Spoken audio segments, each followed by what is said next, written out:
Hello, everyone. We're going to get started here. I'm Tiana Ellington, Assistant Director of Chapter and Regional Programming with the Alumni Association of Case Western Reserve University, and it is my pleasure to welcome you. We hope that you and your loved ones are healthy and safe. Before we get to the program, I'd like to give a few housekeeping notes. Everyone is muted by default, but you do have the ability to unmute yourselves for our question and answer portion of the program and for our breakout room conversations. For now, please remain muted to limit background noise during the presentations. So that we know who you are, please make sure your name appears correctly in this meeting.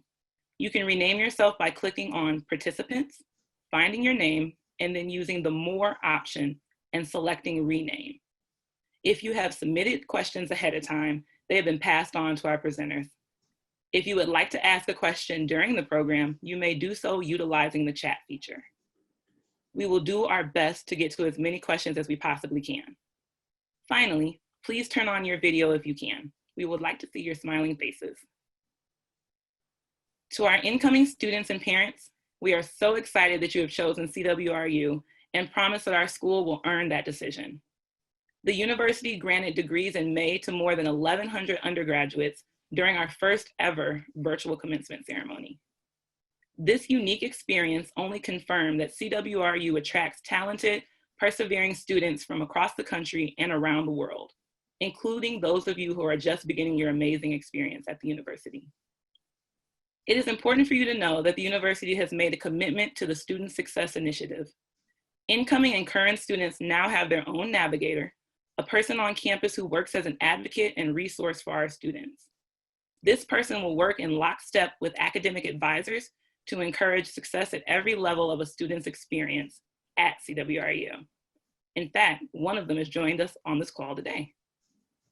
We also have alumni and our campus partners in attendance to share their experience and knowledge about life on campus.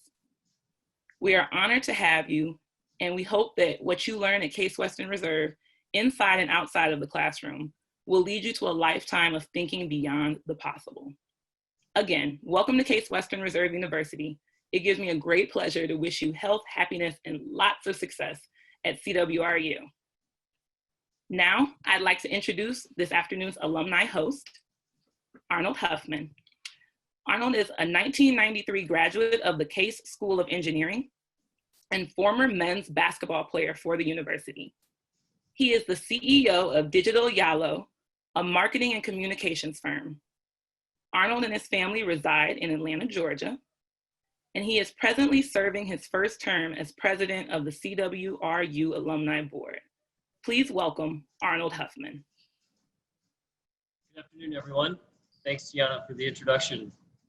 As mentioned, my name is Arnold Huffman, and pleasure to be here with you and welcoming all of you to Case Western Reserve as new freshmen coming in. Behind me in this visual that you see is the background of the football field and the Wyant Athletic Facility, one of many workout facilities on campus. This beautiful facility was not here when I went to Case back in '93. This area was actually a field back when I went to school there. So it's grown and expanded in wonderful ways over the years, and very proud to still be very much affiliated and active with the university. And it's an amazing little enclave, the university itself, being there in East Cleveland, right in the heart of all the museums and the arts. So there's a lot to explore, and I would encourage you to do so. So a little bit about myself coming out of high school, having played basketball, but then also I was, I guess, skilled or talented at math and chemistry. So my guidance counselor, his advice was to kind of point me towards chemical engineering. And I had some opportunities to go to other universities and play sports and study engineering. Rochester University, which is in our conference, was one. Princeton University, but at the end of the day, I ended up picking CWRU because of the core curriculum and the success in the engineering school, as well as the opportunity to play athletics close to home so my family could come see me. I grew up just a little west of Cleveland, so that was another draw for me as well. But most like most of you, I was actually valedictorian, so most of you, I'm sure, at the top of your class or near the top of your class. One of the things I'll say is that you probably have been very successful in your own right, but when you get on campus, I'm sure that most of you will meet other folks that are potentially even more accomplished and even more academically advanced than you, which will probably be a little bit of a humbling experience, but it's also a great thing because that's where a lot of the challenge and the thing that's going to drive you to your future successes will come from. So starting out as a chemical engineer, you know, there was a lot of math and excelled at that, and the chemistry through the first couple of years in the curriculum. And really what it taught me was how to persevere in those challenging times. The schoolwork is going to be a heavy workload. The professors are all leaders in their individual fields, garnering awards for their work and their research. The competition of the other folks in your classroom, like I said, there's going to be some your peers will be very accomplished and very smart people as well. So all of that creates this kind of ecosystem where you're really driven forward to succeed. And that will help build a great platform and foundation for you as you move forward in your life. So for my career and my journey, I started out as a chemical engineering graduate. As I graduated, decided that maybe engineering wasn't exactly what I wanted to do, but because of my studies, I was able to really get a job in the area of consulting. And I did that for a long time, working at what was then Anderson Consulting, which is now Accenture. After Accenture, I moved on to work at a software company. And then after that, moved into marketing. I've had the good fortune of traveling the entire world, having been to places like Sydney, to Stockholm, to Mumbai, to Sydney, or Shanghai. And if you're thinking about my career as starting out as a chemical engineer, moving into consulting to software, and now into being the CEO and founder of a marketing agency, you might consider that I haven't had much of a normal career path that some of you might think is normal. But really, I've had the great opportunity to hop or move from one career to the next, and that's been really exciting for me in terms of every step and every corner that I've turned in that career was built on the capabilities and the success that I learned at Case. And that's really what helped me operate in all these different capacities and these different roles that I've had throughout my career. So Case will definitely challenge you. That will make you stronger, and you'll have the opportunity, like I said, to compete with some of the smartest people in the world. So you should be excited by that and very proud about that. The university also provides a tremendous amount of resources these days. So one of the things that I think I'm most excited about that's new on campus over the recent few years is the Think Box. Think Box is a wonderful place for ingenuity, collaboration, and growth for those who want to be entrepreneurs and building their own company and starting their own company. So I would encourage you to check that out as well when you get on campus. Think Box is, I think, a very unique and differentiated capability that a lot of universities don't have. I'll give you a little example of the way Case challenged me when I was in school there. So, you know, certainly the engineering courses were challenging. The chemistry courses were challenging. Certainly organic chemistry, which was in my sophomore year, which everybody called the weeding class. There was really the weeding class for the pre-med students, even though I wasn't pre-med, but since I was in chemical engineering, I had to take organic chemistry. I actually thrived in that class. I enjoyed that class and became a tutor for that class later in my during my school years there. But the one class that I always remember that was one of the best examples that I take away from Case being challenging you and making you a well-rounded individual was my freshman year. I had to take an elective class, and the class I picked kind of randomly, I guess, was this class, a communications class. And the reason it was so challenging, besides being a long walk from my dorm to get to the classroom, was really because the way that professor ran the class. So it was a Tuesday, Thursday class. Everybody had 2 speeches to do in every class. and you had 3 to 5, and then you were about 3 to 5 minutes in duration. And so throughout the entire semester, your grade was going to be based upon the fact that you had accomplished 80% of all the speeches done. What made the class unique was that he didn't pick you, or you weren't assigned a time to go up and speak. When class started, he would just sit there and he would wait for people to go up and start delivering their speeches.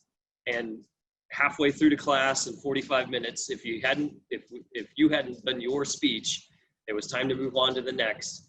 That was part of the 20% that you wouldn't get graded on.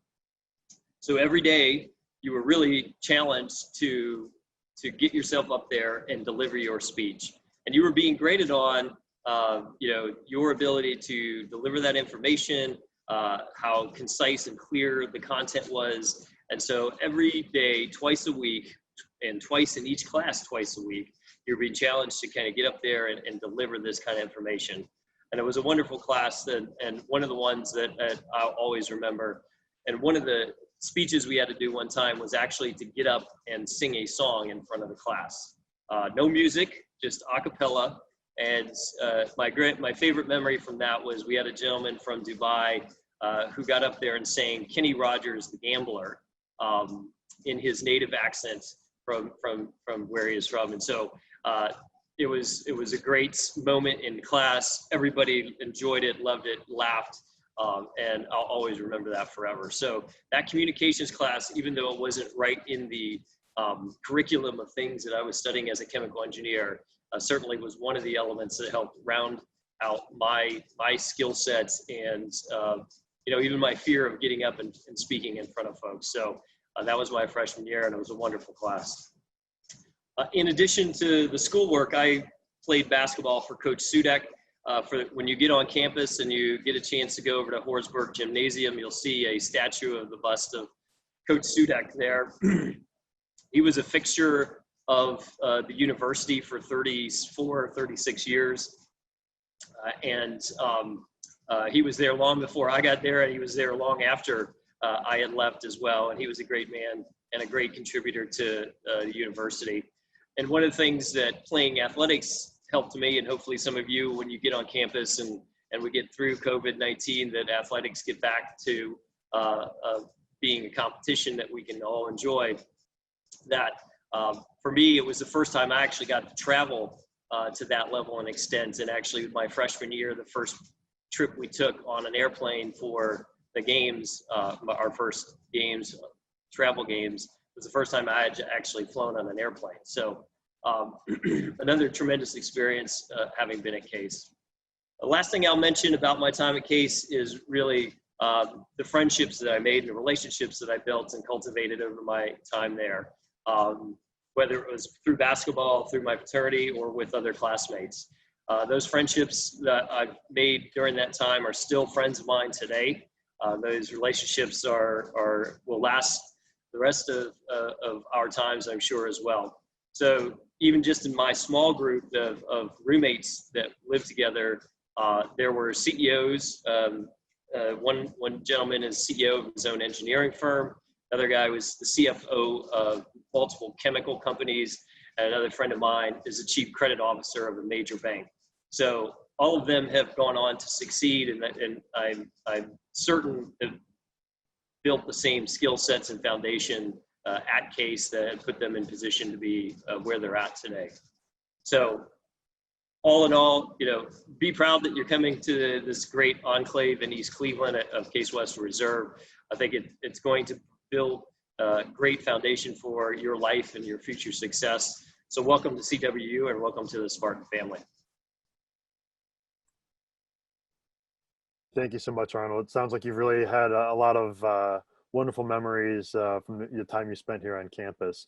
Also, I'd like to thank Tiana as well for kicking us off, and I'd like to introduce myself. My name is Chris Reiber. I'm the Assistant Director of Chapter and Regional Programming with the Alumni Association. Also with our alumni team are Shammy Williams, Elise Corrigan, and Kate McCreary, who will be assisting with breakout rooms a little later on in our presentation today. Today, you'll also hear from Erin Baker, Associate Director of Student Advancement, and Laura Papcom, Assistant Director of Alumni Career Services. Welcome, Aaron. Thank you. I'm going to share my screen so you can see some of the slides that I've prepared for today. I really appreciate the Alumni Association for inviting me and my team to kind of connect with you all and your families as you begin to prepare your transition to campus in the coming months. So the Navigator program is part of student advancement. And as a Navigator, you may know this already because most of you have met with your Navigator over the course of the summer.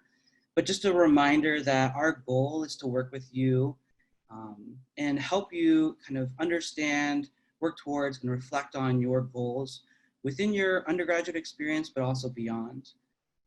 In the course of doing that, we also want to help you identify individual faculty, staff, and other peers on campus who can be a really integral part of your success team to help you achieve those goals.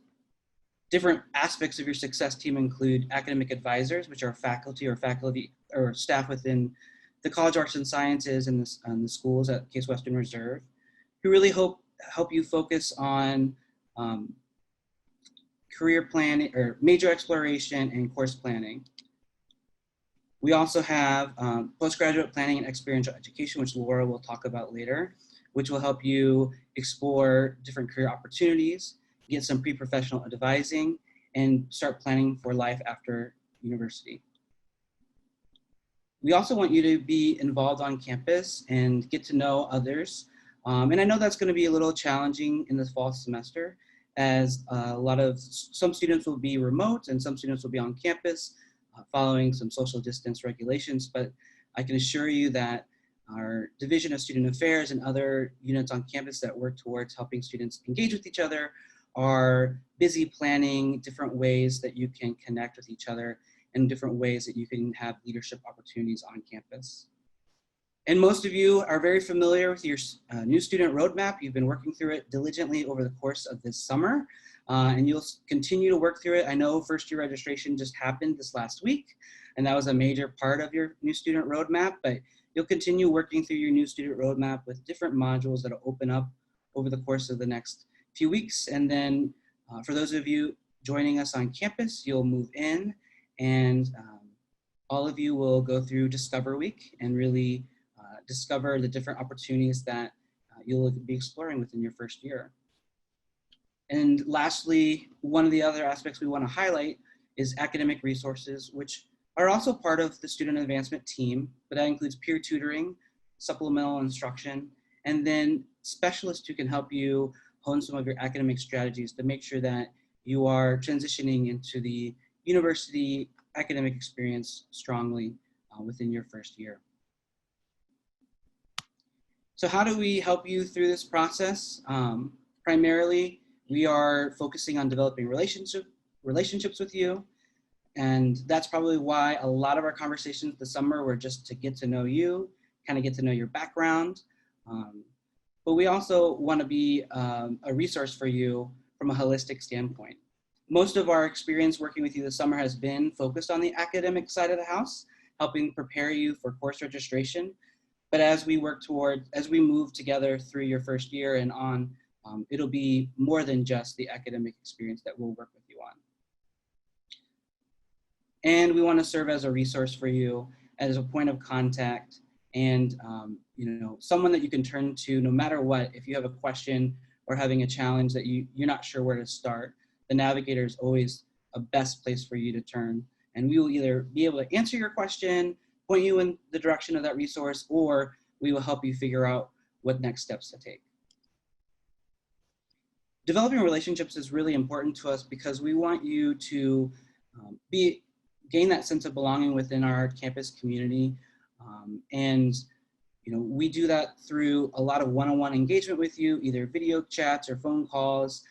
We are extremely accessible, and we want you to know that no matter what, please do not hesitate to reach out and connect with us.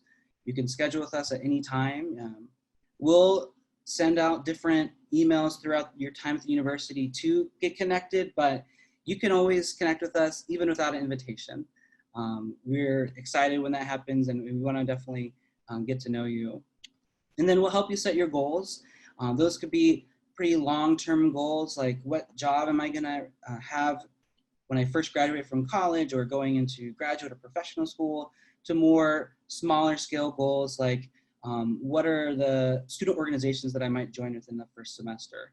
And so no matter what goal there is, there's nothing too big or too small that we won't help you with figuring out the action steps towards achieving that goal.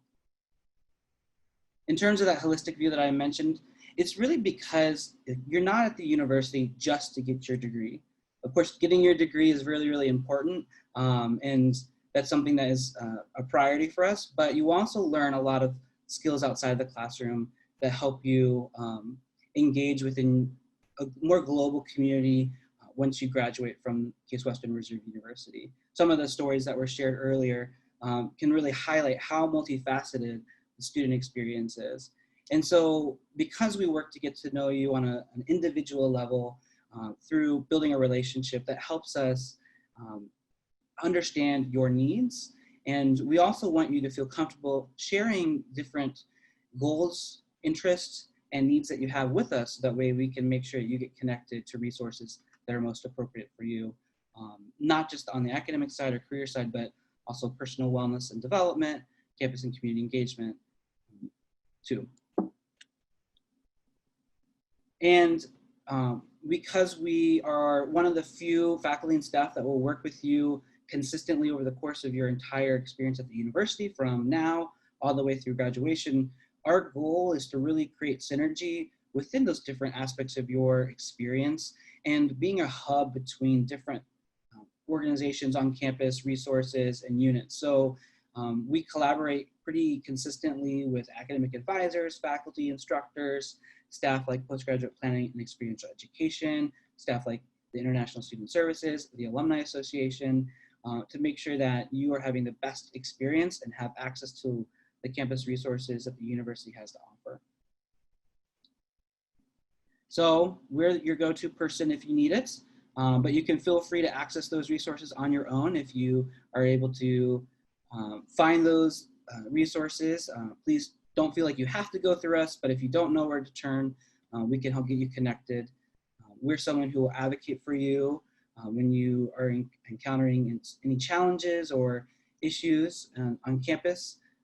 And we will work to empower you to be able to advocate for yourself as well within that. And then of course, we will provide guidance related to university policies and requirements, and make sure that you understand how to navigate the different aspects of the university experience.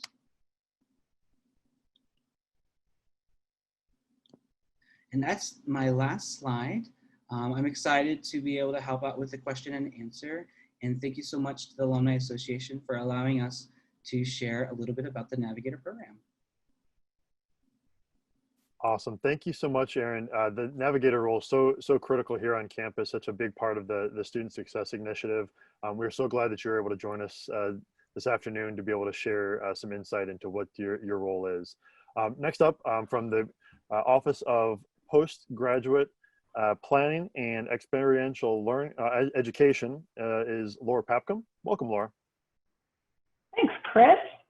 Hi, everybody, and welcome. That's a big mouthful, postgraduate planning and experiential education, and I'll give you a little bit of background about how we came up to that.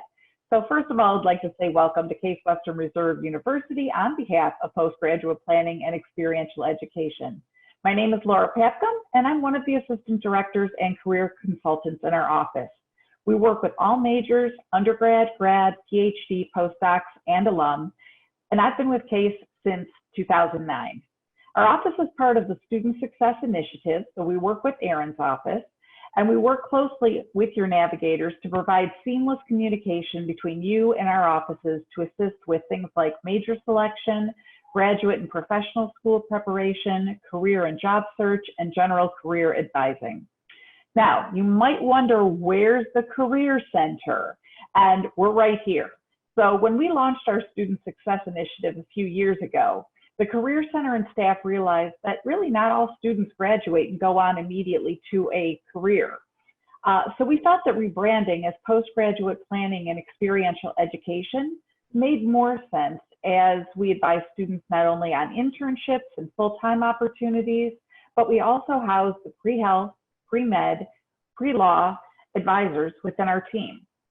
Many of you have asked about research opportunities, and since this also falls under experiential education, which basically is any type of experience outside of the classroom, we have the student opportunities for undergraduate and research endeavors, or our source office, led by Sheila Pedigo as part of our team. Our office manages on-campus and off-campus recruitment and sponsors twice yearly career fairs that are typically held on campus and host up to 150 companies with visits from between 1,500 to 1,700 students and alumni. This year will look a little bit different, and while employers are still engaged, our career fairs will be hosted through our virtual handshake platform. We work with employers from across the country and have designated employer outreach team to connect with companies from California, Seattle, Texas, New York, Chicago, and everywhere in between. I'd like to share our webpage with you and a few resources that I think right now might be really beneficial for you to begin your first year semester. So hold on one second. I'm going to come back and do a little screen share that hopefully will work.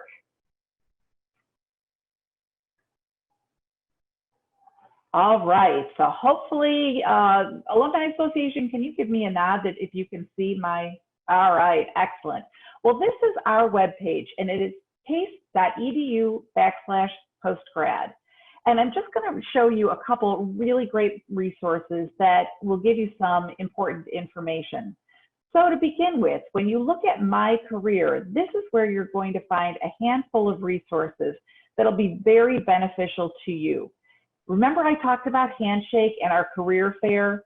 Well, get to know Handshake. You can actually create a personalized profile on Handshake, but this is where you're going to find all our jobs, including internships, co-ops, and full-time opportunities.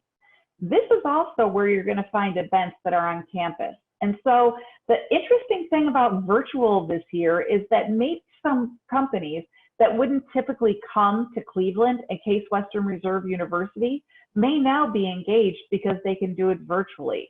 So if you're looking to see what's going on as far as events and recruitment events, this is where you want to go and look through and register for all of these events.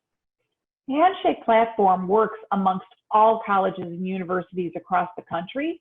So even if another college or university is hosting and it's an open event, you may find it under our events. The other thing you'll see under events are career fairs. And so for information about our upcoming virtual career fairs that will be separated by career interest areas, you'll see that we're going to be having a virtual business career fair. You can click on that and take a look at the employers in real time as they register.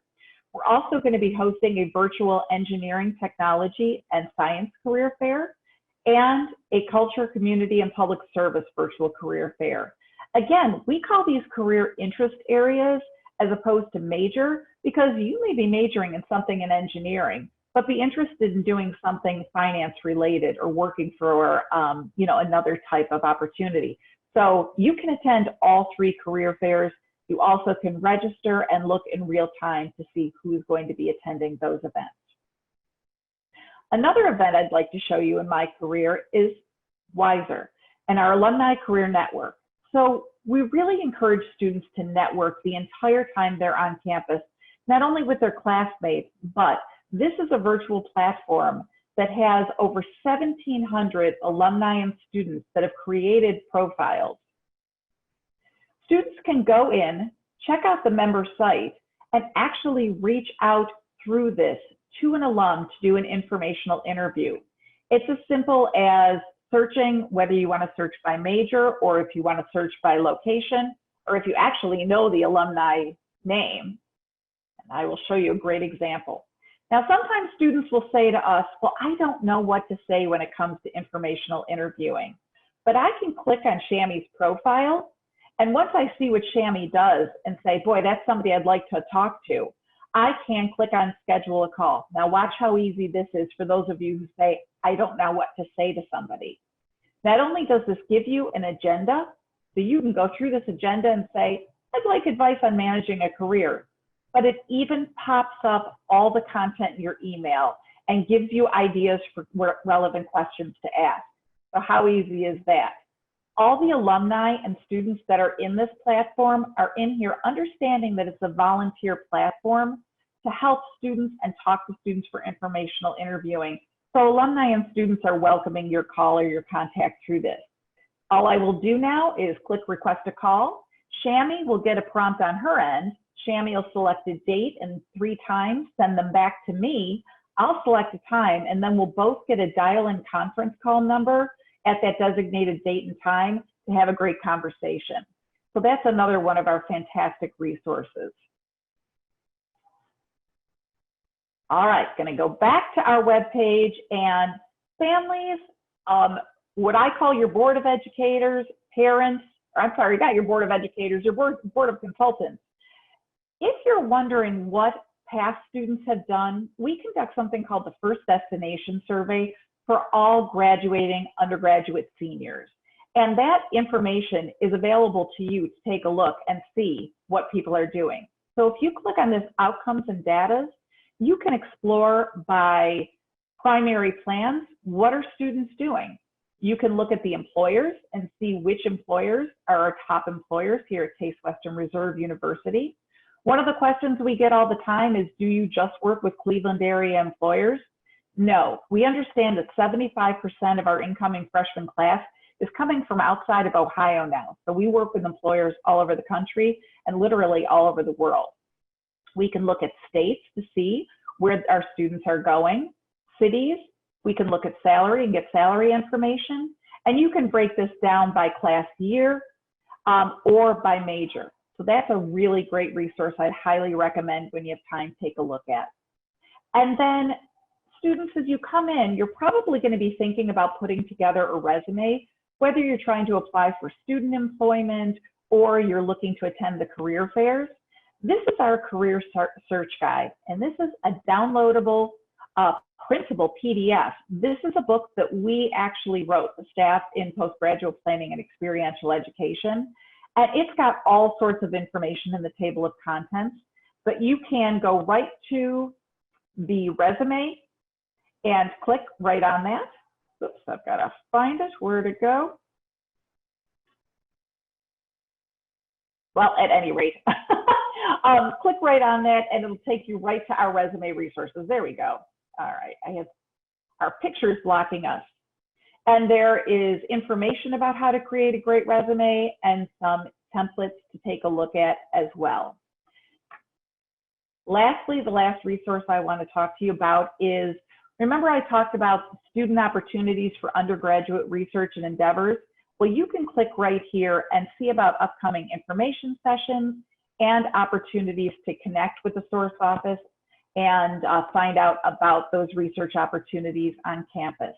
So get to know postgraduate planning and experiential education. We're available to meet with you virtually, and we've even extended our hours to accommodate students that are around the country and maybe in different time zones and around the world.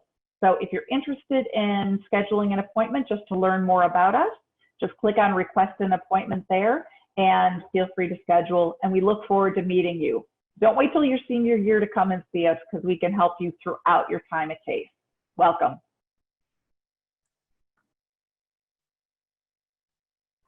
Thank you so much, Laura. There certainly are a ton of great resources at the Office of Postgraduate Planning and Experiential Education. Got it that time. So thank you for everything that you shared. We're going to shift gears a little bit now. We'll take some questions. If you've shared some questions when you registered, we've already shared those with our panelists, and we will address those as well as some additional ones that have come in through the chat. So in addition to our CWRU Navigator and representative from the Office of Postgraduate Planning and Experiential Education, we also have with us Elizabeth Miller, who is from the International Student Services Center for International Affairs. If you are an international student, if you could, please raise your hand by clicking the participants button. Using the icons, find the blue hand This will help us to identify you for the breakout room session that will follow the Q&A session. That way we can make sure that if you have some additional specific questions for Elizabeth, she'll be able to help address those for you. Thanks for joining us, Elizabeth.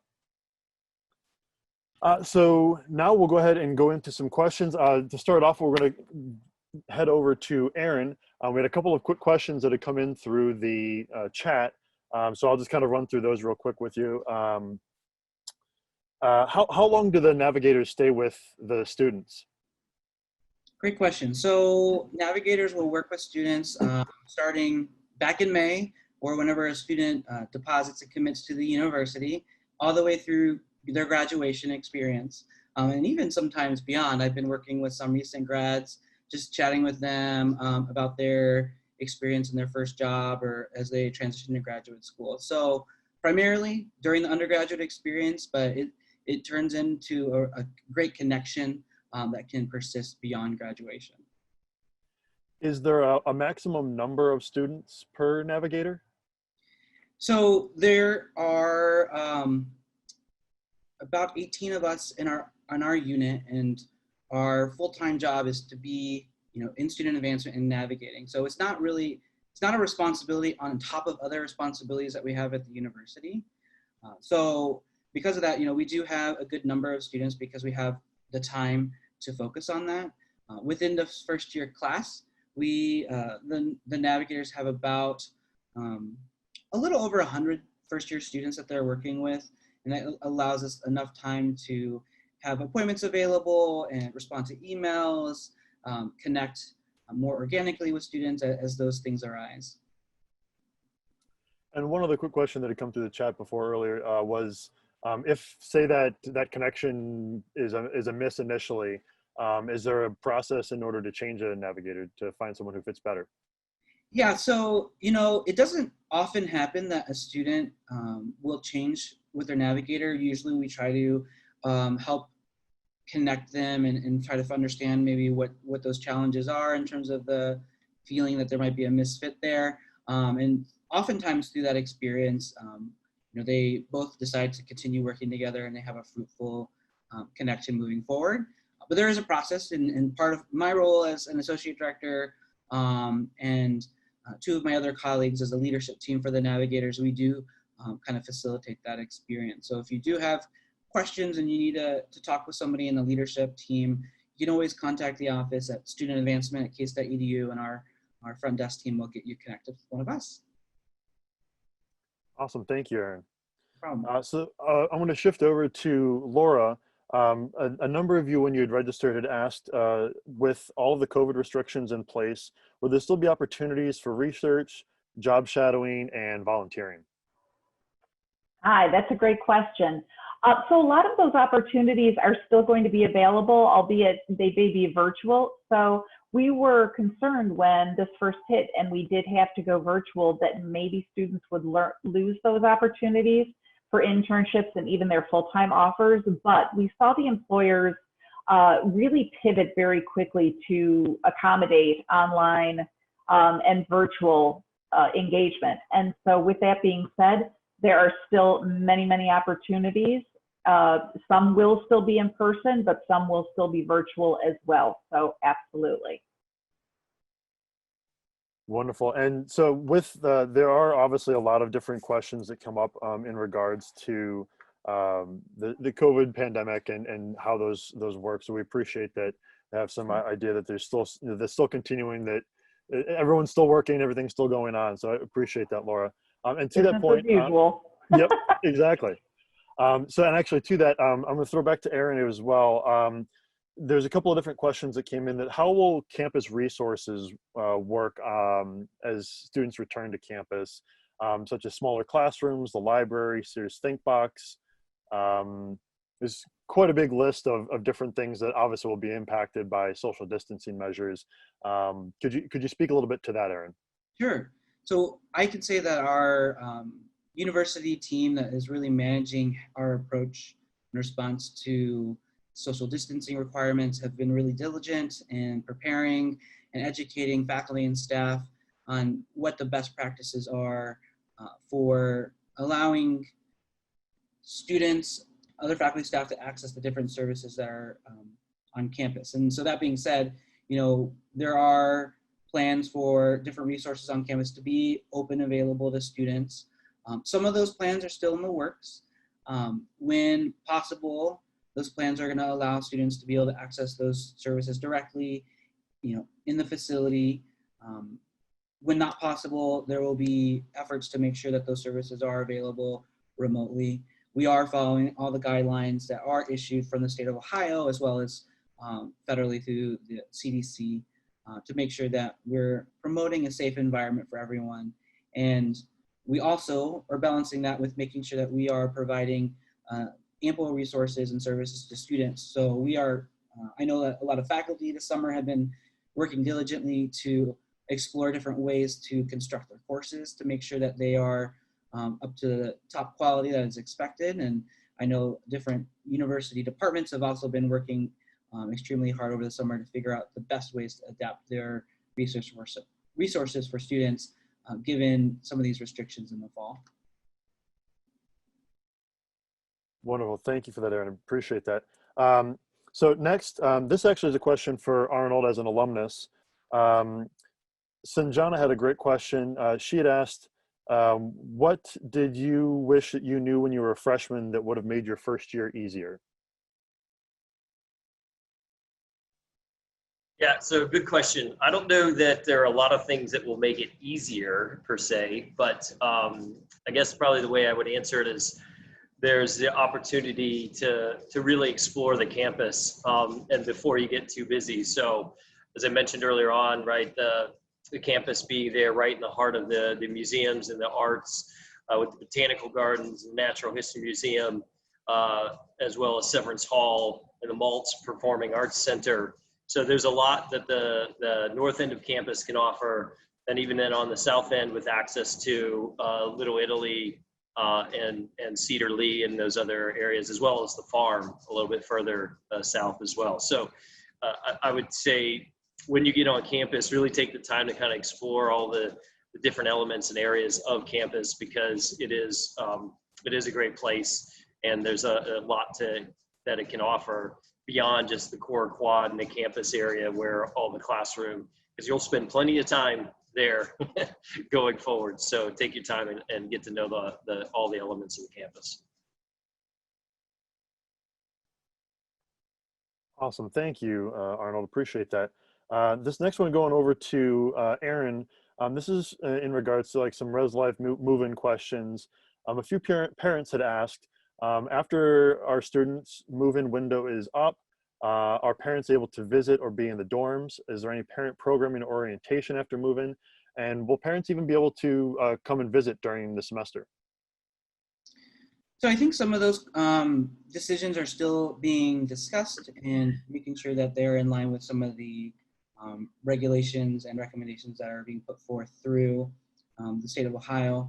But I know that during the move-in period, they are choreographing this very packed schedule to make sure that all the students who are arriving in person to campus are able to move into their residential spaces. And so I do believe that they're going to be pretty set to the schedule that they're setting. So that way, once you've moved into your space, the next person in line is going to be able to move into their space with all the different social distancing expectations, as well if there's any sanitation requirements that need to be conducted in between your move-in time with another move-in time. So for that purpose, I think, once you're in the residence hall, I think there's going to be some stricter kind of expectations when it comes to visitors. So that way that we minimize the risk of exposure and that sanitation expectations are fulfilled. Thank you, Aaron. And actually, this is another question for you and possibly also Arnold. Student Alicia Nelson from Putney, Vermont wants to know if anyone has a suggestion on exploring the city of Cleveland.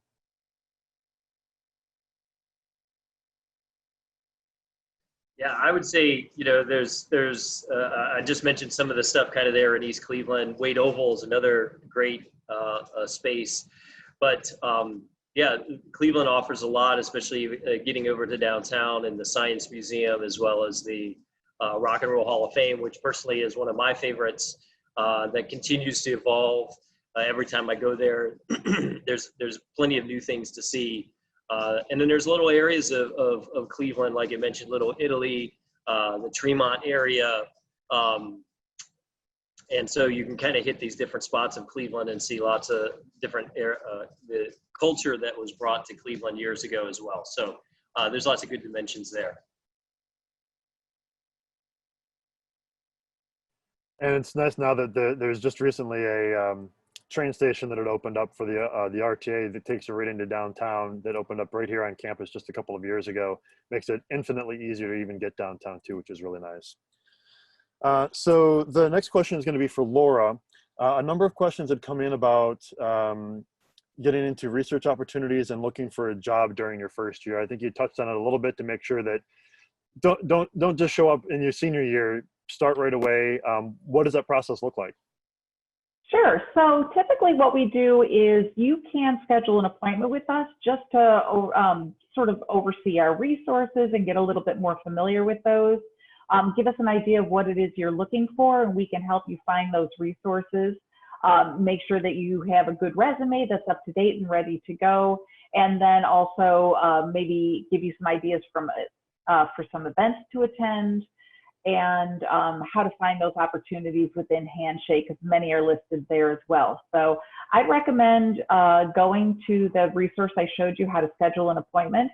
We can meet via Zoom, even if you're not on campus yet, and we would be happy to do that and help you get started. Great, Laura, thank you.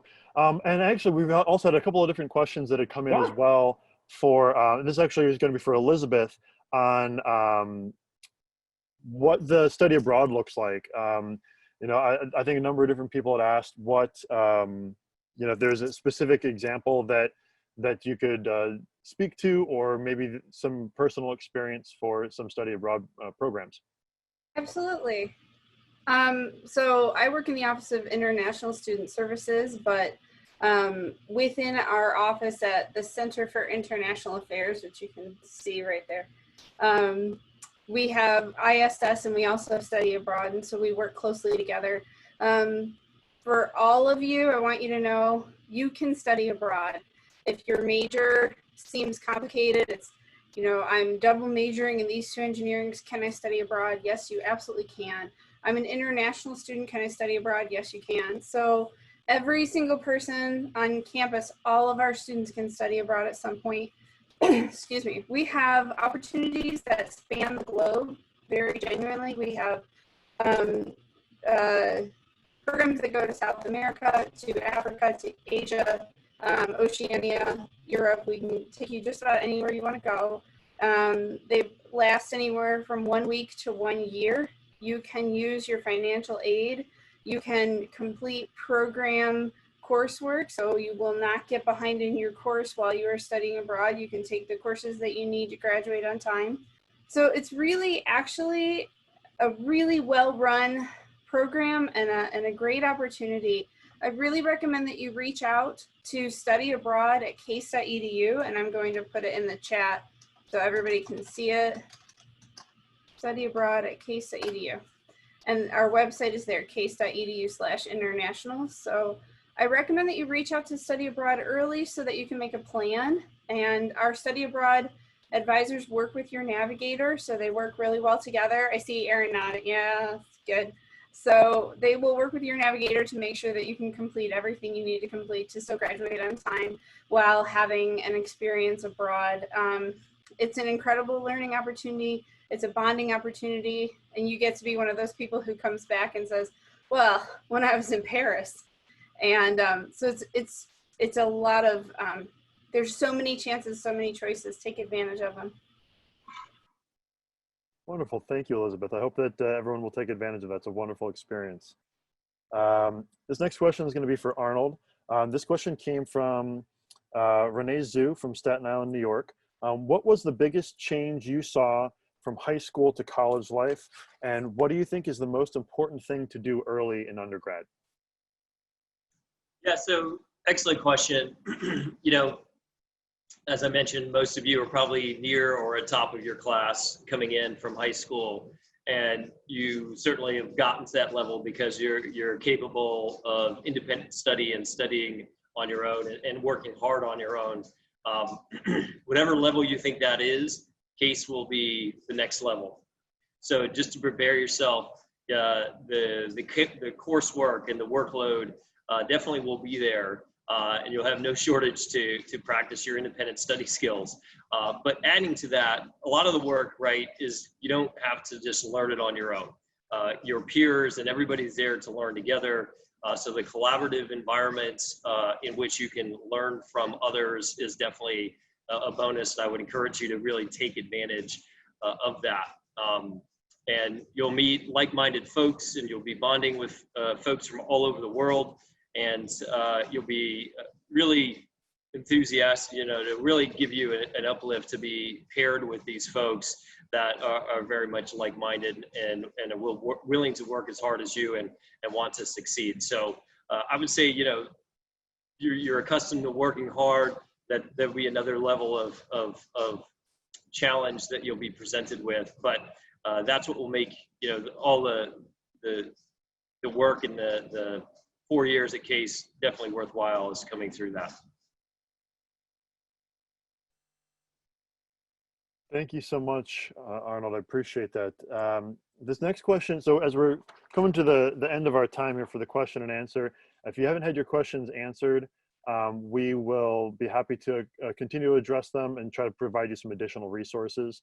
I'd also encourage you to make sure that you stick around for the breakout sessions at the conclusion of the Q&A session. It'll give you an opportunity to meet some other students, as well as some of our staff, and ask some additional questions if you have some. This last one I'm actually going to throw over to Shammy Williams from the Alumni Association.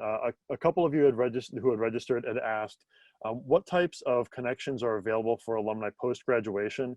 Is there somewhere where we can learn more about alumni connections and events for alumni?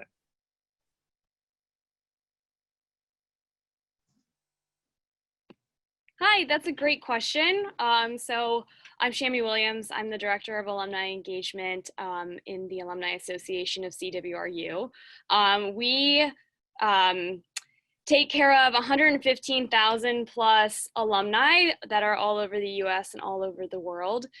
We do that by connecting them with events and programs, volunteer opportunities. So there's a number of those. So we have about 24 domestic regional alumni chapters. We also have 8 international chapters. And within those units, we try to group alumni together to get them either, in person, if possible. Right now, we have suspended our in-person gatherings, but we are connecting everyone remotely. So for instance, we have an event coming up on August 4th. It's a virtual concert that not only are alumni invited to, but parents, students as well. So our programming is often open to way more than just the alumni community. But after you graduate, not only do we want to see you at our events and participating in our programs, we also want you mentoring as well and giving back to CWRU with your expertise. So Arnold, for instance, participated in a new program this summer called the Remote Entrepreneurship Program, where we asked alumni to volunteer some short-term internship opportunities with their companies so that students could work remotely and have that on their resume for the summer, as a lot of opportunities had been rescinded due to COVID-19. We have very broad national opportunities, such as the Alumni Admission Ambassador Program, where alumni help recruit the next generation of CWRU students and attend admitted student receptions to welcome them. So I'm sure some of you might have participated in some of that virtual programming that we held in the spring.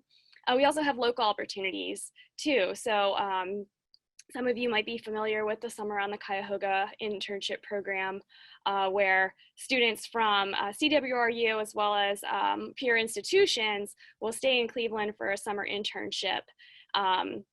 We ask alumni volunteers to be paired with students for mentorship opportunities.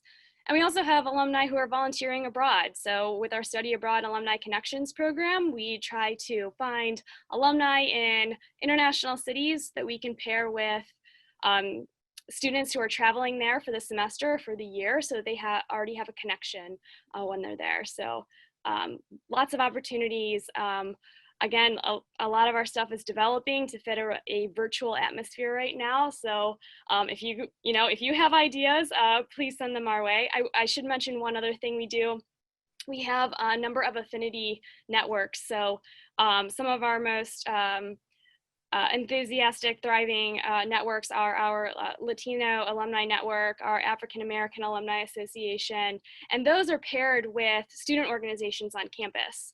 So right off the bat, if you join a student club, you might be affiliated with an alumni unit and join them for mentorship opportunities or some events. So yeah, there's a lot. You can find more information by going to case.edu/alumni. And please look out for those virtual event opportunities. We'd love to see you guys at some of those that we have coming up soon. Awesome. Thank you so much, Shami. And that concert sounds like it's going to be great on Tuesday. We have, you're all welcome to register for it as well. So if you go through that, our website, you're more than welcome to join that event Tuesday evening. Well, that does conclude our official programming for this event this afternoon. All the contact information for the staff that are here in attendance, as well as some additional information will be shared out to you early next week. So please feel free to reach out to any one of us that has presented today. We'd be happy to answer any additional questions that you might have.